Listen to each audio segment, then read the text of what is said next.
100% இந்த மீட்டோட சேல்ஸ் வந்து இப்போ நம்ம நாட்டாடுகள் வந்து 40% தான் இருக்கு. இப்போ ஒரு கறிக்கடையில் வந்து 10 நாட்டாடுகள் எடுத்தாங்கன்னா அதுல வந்து இப்போ ஒரு 6 ஆடுலேருந்து 7 ஆடு வந்து வட மாநிலத்திலிருந்து வரக்கூடிய ஆடுகளாக தான் இருக்கு.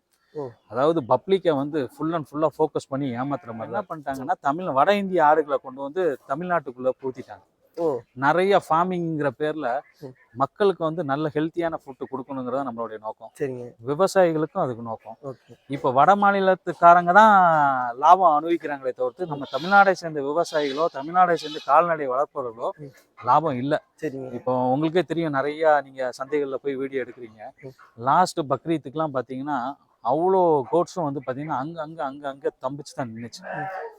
நம்ம சந்தையிலே பார்த்தீங்கன்னா கிலோ ரேட்ல வட மாநில ஆடுகளே கொடுக்குறாங்க.